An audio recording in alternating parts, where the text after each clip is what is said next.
முக்கியமான ஒரு டாஸ்க்குக்கு வந்தாங்க. தலை யார் அப்படின்னு டிசைட் பண்ணக்கூடிய அந்த டாஸ்க்கு என்ன அப்படின்னா, குத்துங்க எஜமா குத்துங்க அப்படின்னு சொல்லிட்டு அந்த டாஸ்கோட பேர் என்ன அப்படின்னா, நம்ம ஆல்ரெடி சொல்லியிருந்தோம்ல பெஸ்ட் பெர்ஃபார்மர் அப்படின்னு சொல்லிட்டு கனியக்கா, சபரி அண்ட் கமருதீன் 3 பேரை சொல்லியிருந்தாங்க. 3 பேர் தான் செலக்ட் பண்ணியிருந்தாங்க இந்த வார கேப்டன்சி டாஸ்க்குக்கு. அதில் இருக்கவங்களுடைய உருவ பொம்மையை அங்கே வச்சுருவாங்க. அவங்களுக்கு கத்திகளும் அங்கே இருக்கும். என்ன பண்ணணும் அப்படின்னா, அவங்க பார்க்காத சமயத்தில், அதாவது அவங்க அந்த பொம்மையை பார்த்துக்கிட்டே இருக்கணும். அவங்க டக்குனு இப்படி திரும்பிட்டாங்க அப்படின்னா, அந்த டைமில் யாரும் கத்தியத்தை குத்திட்டாங்கன்னா அவங்க வந்து அவுட்டு.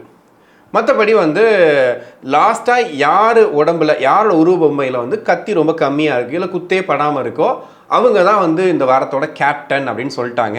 ஸோ டாஸ்க்கை ஸ்டார்ட் பண்ண உடனே எல்லாரும் வெறித்தனமாக வந்துட்டு குத்துறதுக்கு ரெடியாக இருந்தாங்க. ஆனால் வந்து எல்லாருமே சபரியாக இருக்கட்டும், கமருதீனாக இருக்கட்டும், கனியாக இருக்கட்டும், எல்லாருமே தன்னோட வேலைகளை பார்த்துட்டு இருந்தாலும் அந்த உருவ பொம்மையை பார்த்துட்டு இருக்க வேலையும் கரெக்டாக பண்ணிட்டு இருந்தாங்க. இதுக்கு இடையில் நிறைய பேர் வந்துட்டு அப்படியே பேசிகிட்டே இருந்துட்டு அப்படியே அவங்கள வந்துட்டு வேறு மாதிரி அவங்கள திரும்ப வச்சுட்டு டக்குன்னு வந்து குத்துற வேலையெல்லாம் பண்ணாங்க. அதில் குறிப்பாக ரம்யா வந்து டக்குன்னு கமருதீன் எடுத்து குத்திட்டாங்க.